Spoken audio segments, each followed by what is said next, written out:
जय हिंद। इससे पहले वाली वीडियो में हम आपको बिहार दरोगा का जो क्वालिफिकेशन एग्जामिनेशन में क्या क्या क्वेश्चन पूछे जाएंगे, कौन सा पेपर क्वालिफाइंग होगा, निगेटिव होगा या नहीं, किसमें कितने मार्क्स आएंगे, कौन से सब्जेक्ट से क्वेश्चन आते हैं, इसके बारे में बता दिए थे।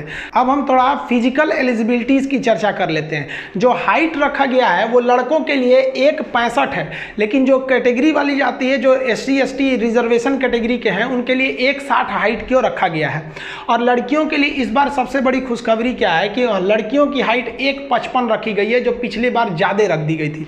लड़कियों की जो पिछली बार हाइट रखी गई थी उसके लिए हम लोग काफ़ी ज़्यादा, आपको भी पता है, बहुत सारी लड़कियां लड़के सब ने प्रोटेस्ट किया था। हम लोग से भी जितना हो सका था हर एक मीडिया में हम लोगों ने गया था, यहाँ तक कि हम तो नीतीश कुमार तक सचिवालय तक गए थे।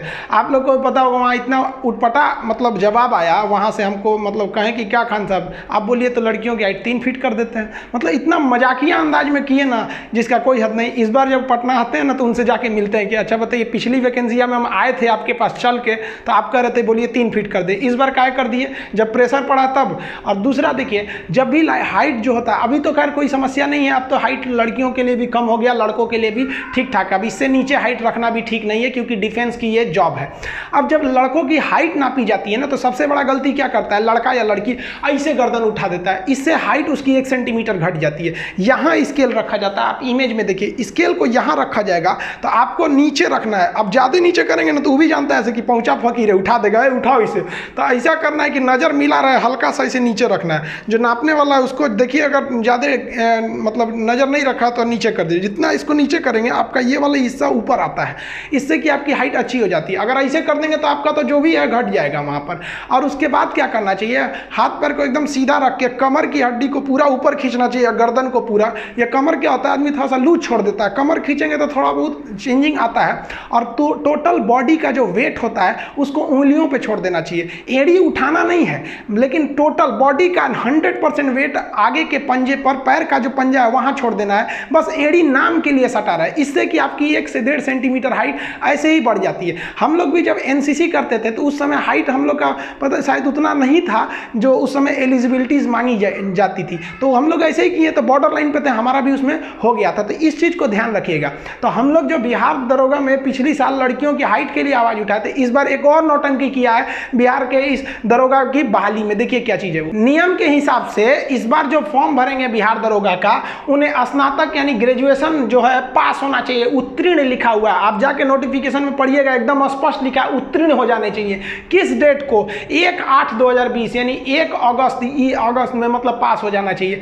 अब जरा आप बताइए भाई साहब, कौन सी यूनिवर्सिटी अभी रेगुलर चल रही है, किस यूनिवर्सिटी का एग्जाम हुआ है। कोरोना में ये भी ध्यान नहीं आया बिहार सरकार को कि पूरी यूनिवर्सिटी अभी लेट चल रही है पूरी इंडिया की, तो हम तो अच्छी यूनिवर्सिटी का तो एग्जाम ही नहीं हो पाया। तो ये तो बिहार वाला अपने बदनाम है। बिहार की यूनिवर्सिटी, बिहार के VC जो लोग हैं, लोग यूनिवर्सिटी में बैठे हैं लोग, इन लोग को बस कुर्सी मिल गई ना, भाड़ में गया लड़कों का करियर। 3 साल की डिग्री आप 5 साल में दीजिएगा।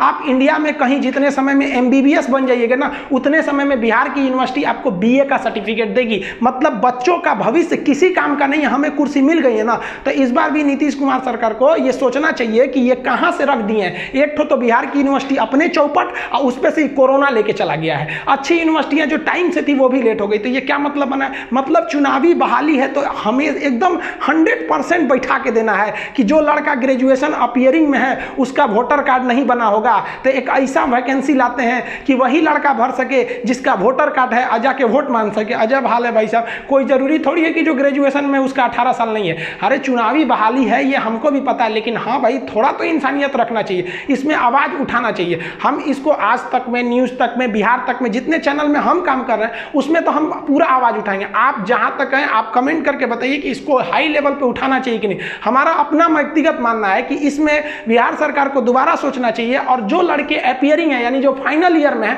उनको इसको फॉर्म को भरने की अनुमति दे देनी चाहिए। वैसे भी ये वैकेंसी जो है 2021 में जाके कंप्लीट होगी, अभी तो इम्पॉसिबल है। पिछली वैकेंसी तो अभी कंप्लीट नहीं हुआ, तो ये कहाँ से हो जाएगा। तो 21 में ले लीजिएगा ना आप सर्टिफिकेट, अभी अपीयरिंग को कम से कम भरने दीजिए। बिहार का विद्यार्थी अपने कोरोना की वजह से सबकी अर्थव्यवस्था टूटी हुई है, बड़ा उम्मीद से लेके आता है। अब जो ग्रेजुएशन फाइनल ईयर में उसको आप भरने नहीं दीजिएगा, उसको पता ही नहीं है कि अगली वैकेंसी आएगी कि अगले चुनाव में आएगी, कोई ठीक नहीं रहता। आएगी लेकिन कंफर्म नहीं रहता। तो इतना मतलब सौतेला व्यवहार नहीं करना चाहिए, बच्चों के बारे में भी सोचना चाहिए। रनिंग को देखते हैं। देखिए रनिंग में कुछ समस्या आती है, पहले रनिंग समझ जाइए। मेल के लिए 1600 मीटर दौड़ना है। ये 1600 मीटर 6.5 मिनट में दौड़ना है, ना टाइमिंग कम है और ना ही बहुत ज़्यादा दौड़ना है। और फीमेल के लिए 1000 मीटर यानी 1 किलोमीटर दौड़ना है 6 मिनट में।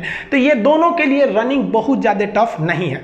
रनिंग में 2 जगह समस्या आती है। पहला तो आप कंफ्यूज हो जाएंगे जब दौड़ाएगा ना, तो A to B, B to C, C to D, इसमें कंफ्यूज हो जाएंगे, गलत ट्रैक पे चल जाएंगे तो आपका समय ऐसे ही बर्बाद हो जाएगा। ये तो वहाँ पे, ये हम जब ऐप पे पढ़ाएंगे आपको तो वहाँ पे पूरा डायग्राम के हिसाब से बता देंगे कि क्या होता है A to B, B to C दौड़ने के लिए। एक ही ऐसा थोड़ी रहता है कि सीधे ट्रैक रहेगा 1.5 किलोमीटर की दौड़ जाओ, ऐसा नहीं रहता है। वो ट्रैक को कोडिंग रहती है, उस हिसाब से दौड़ना रहता है।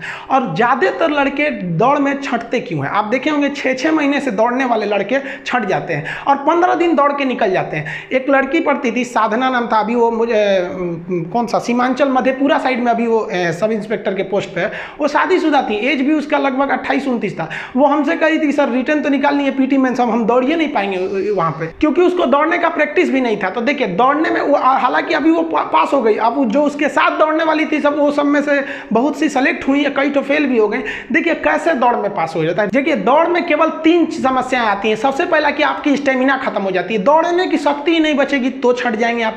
तो स्टेमिना के लिए भी कुछ रूल होते हैं। पहला समझिए कि दौड़ने में क्या करता है कि आपको सुबह 8 बजे बुला लेगा, दौड़ाएगा 2 बजे, कोई ठीक नहीं रहता कब दौड़ाएगा, लेकिन इतना समझिए कि 3-4 घंटा पहले बुला लेता है।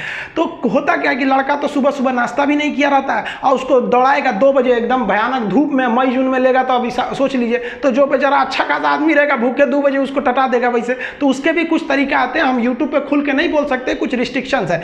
लेकिन उसके बाद दूसरी समस्या क्या आती है, सांस फूलने की। जिसको दौड़ने की आदत नहीं है, सांस फूलने लगता है। तो सांस फूलने के लिए एंटीकोलिन आते हैं सब दवाइयां, हम दवा का नाम यहाँ नहीं बोल सकते हैं, मजबूरी है। आप कोरोना के मरीज को भी देखिएगा, सांस फूलता है तो उनको भी दवाइयां दी जाती है। तो एक टैबलेट आता है, 3 दिन पहले से खाना चालू करिएगा तो सांस नहीं फूलेगा। और सबसे बड़ी जो समस्या आती है वो लैक्टिक एसिड का जम जाना पैर में। पैर आपका दर्द नहीं करेगा, जाम हो जाएगा, उठेगा ही नहीं वहां पे। तो उसके लिए भी दवाइयां आती हैं सब भाई। हम इनका नाम ओपनली यूट्यूब के प्लेटफॉर्म पे नहीं बोल सकते, क्योंकि यूट्यूब हमारा थोड़ी है। ऐप जब आपको पढ़ाएंगे दरोगा का बैच, तो उसमें हम इन तीनों चीज़ों को बताएंगे। हम आपको बताते हैं इस चीज़ को कि 1.5 से 2 महीना आपको दौड़ निकालने के लिए एनफ है। देखिए हम, अब कुछ लोग कहेंगे कि सर ऐसा नहीं हो सकता है। भाई जब हम हम देखें ऐसा एग्जाम्पल होते हुए, और आप तो ऐसे भी देखे होंगे 6 महीना से जो दौड़ रहे हैं उनका नहीं हुआ है। तो अभी से ही नहीं कि दौड़ने के लिए लग जाए, 1.5 से 2 महीना एनफ है। Hard work is not a की of success, smart work is की ऑफ सक्सेस। आप 3 दिन पहले से दवाई लीजिए, आपका सांस नहीं फूलेगा, आपको स्टेमिना की कोई कमी नहीं होगी और ना ही आपका पैर जाम होगा। केवल उस दिन के लिए, ये परमानेंट के लिए नहीं है। वहां वो लोग दौड़े जिनको मतलब धावक बनना है, मैराथन निकालना है, इससे आप आराम से निकाल सकते हैं टेक्निक के माध्यम से, वो हम ऐप में बताएंगे। जो गोला फेंक का है, गोला फेंकने के लिए वो मेल के लिए 16 पाउंड का गोला है जो 16 फीट के ऊपर फेंकना है, और फीमेल के लिए 12 पाउंड का है, इनको कम दूरी फेंकना है 10 फीट के लिए। ये तो फिजिक्स में आप सिंपल पढ़े होंगे, रेंज जो होता है प्रोजेक्टाइल का 45 डिग्री पे फेंकना है। इसमें प्रॉफिट सबसे बड़ा फायदा किसको होता है, जिनकी हाइट थोड़ी ज़्यादा है ना, उनको एक एक्स्ट्रा एज मिल जाता है फेंकने के लिए। इसकी प्रैक्टिस होना जरूरी है, क्योंकि इसको एक थोड़ा सा पहले से प्रैक्टिस कर लीजिएगा, 1 महीना पहले से, ताकि आपको आइडिया लग जाए। वरना क्या होता है ना शुरू में कि आप गोला पकड़िएगा ना तो हाथ में फिट नहीं हो पाता है। सबसे बड़ी प्रॉब्लम ये है, अगर आपको कोई ईंटा दे दे जो हाथ में अच्छे से पकड़ा जाए तो बड़ी दूर फेंक दीजिएगा, अच्छा से पकड़ाएगा ही नहीं तो दूर नहीं फेंक पाइएगा। तो इसमें सबसे बड़ी समस्या आती है, हाथ में अइबे नहीं करता है। तो 1 महीने से थोड़ा सा प्रैक्टिस करेंगे ना तो ये हाथ में आने लगेगा। बाकी इसमें बहुत ज़्यादा टेक्निक की जरूरत नहीं पड़ती है, थोड़ा सा हाथ बस प्रैक्टिस हो जाना चाहिए। लॉन्ग जंप जो रखा गया है, मेल के लिए 12 फीट है और फीमेल के लिए है 9 फीट है। लॉन्ग जंप ज़्यादा नहीं है और ये ज़्यादा टफ नहीं होता है। ये तेजी से दौड़िए, इसमें 2-3 चीज़ का बस ध्यान रखना चाहिए। लड़कों का लॉन्ग जंप खराब क्यों होता है, वो जो फाउल पॉइंट होता है ना, जहाँ से उन्हें जंप करना है, उनके माइंड में वो भरा रहता है। अब कभी कभी क्या होता है, वो फाउल पॉइंट को क्रॉस कर जाते हैं, तो यहीं से छट गए। और नहीं तो क्या होता है कि जहाँ से जंप करना है उसके 1.5 फीट पहले ही कूद जाते हैं। तो इधर वाला थोड़ी ना काउंट होता है, काउंट तो इस पे होता है कि आप कितना जंप किए हैं। तो इसमें ना केवल जो जहाँ से जंप करना है वो एरिया आपकी मार्किंग अच्छी होनी चाहिए कि जंप लाइन है यहाँ से, इससे हो जाता है। ये उतना टफ नहीं होता है, लेकिन हाँ हाई जंप में थोड़ा प्रॉब्लम आता है। हाई जंप जो है वो मेल के लिए है 4 फीट और फीमेल के लिए है 3 फीट। हाई जंप में सबसे बड़ी समस्या क्या होती है कि जो लड़के को लगता है कि नहीं हम 1 हफ्ते में दौड़ निकालेंगे, प्रैक्टिस करेंगे, सीधे चले जाएंगे वहाँ के लिए, तो भाई साहब जिस दिन आप हाई जंप की प्रैक्टिस करना चालू कीजिएगा ना तो कोई दिक्कत नहीं है। और जब ग्राउंड से आइएगा सोइएगा ना तो अगले दिन उठ नहीं पाइएगा, बैठने के लिए किसी चीज़ को पकड़ के बैठिएगा, अरे बाप रे बाप, ये ना पूरी तो सबसे ज़्यादा जो होता है ना जाम कर देता है पैर को ये।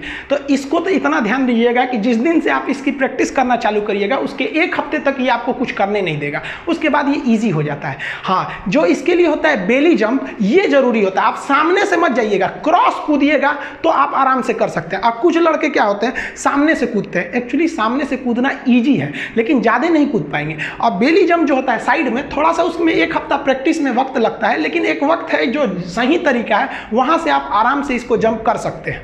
जो एज की बात है, एज तो हम शायद उस वीडियो में बता दिए थे, लेकिन हाँ 1 जनवरी 2020 को एज जो आपका मिनिमम हो जाना चाहिए वो हो जाना चाहिए 20 साल। और मैक्सिमम के लिए क्या है कि जनरल के लिए 37 साल है, महिलाओं के लिए 40, रिजर्वेशन वालों के लिए 42। तो उधर वाले बहुत कम लड़के रहते हैं, वो लोग देख लेंगे कि आप किस कैटेगरी में आते हैं। 37 से 42 तक है, ऑन एन एवरेज 20 से 40 तक के लिए इसका एज है। बाकी भी अन्य वैकेंसियाँ भी हैं, सेंट्रल गवर्नमेंट के लिए भी आएगी, लेकिन बिहार में क्या है कि चुनाव है, इसलिए वैकेंसी का एकदम बाहर आ जाएगा बिहार में। एकदम ये चुनावी वैकेंसी, इसमें एकदम आराम से निकाल ले जाएंगे हम लोग। ऐप आपके लिए एकदम अच्छे से रेडी रहेगा, आपको जस्ट बता देंगे हम आपको, उसके लिए आप सबको वेट होगा, हमको पता है। बाकी जो राजस्थान, उधर पूर्वोत्तर, बंगाल, उड़ीसा, हरियाणा, ये सब के जो एरिया के लड़के हैं, मध्य प्रदेश, वो लोग भी भाई कमेंट करते हैं, बताते हैं भाई कि हमारे लिए भी है। भाई देखिए, पढ़ाई सबके लिए है, थोड़ा सा क्या है कि जो रीजनल चीज़ें हैं ना, वो आपके एग्जाम में ज़्यादा पूछ देता है। अब जैसे मॉडर्न हिस्ट्री है, तो आपको थोड़ी ना अभी गांधी जी के बारे में मध्य प्रदेश और राजस्थान, हरियाणा, उड़ीसा वाले को अलग पढ़ना है, लेकिन जो रीजनल क्वेश्चन होते हैं ना, जैसे बिहार के बारे में है, तो थोड़ा 10-15% बिहार से रिलेटेड ज़्यादा कर देगा। अब वहीं अगर आप चले जाइएगा राजस्थान में, तो वहाँ सिंधु सभ्यता के बहुत सारे मिले हैं, तो उधर उससे खखोर के पूछ देगा वहाँ पर। तो जो राज्य होते हैं ना, उनका 10 से 15% क्वेश्चन रीजनल होता है। बाकी जो ऊपर का चीज़ें होती हैं, ऐसा थोड़ी है कि बिहार के लिए संविधान अलग है, हरियाणा के लिए संविधान अलग है, बाकी सारे लोगों के लिए। एक्चुअली क्या है कि अभी ये वैकेंसी आई है, इसलिए हम आपको इसका इन्फॉर्मेशन दे दिए। मिलेंगे अगले वीडियो में, तब तक के लिए जय हिंद।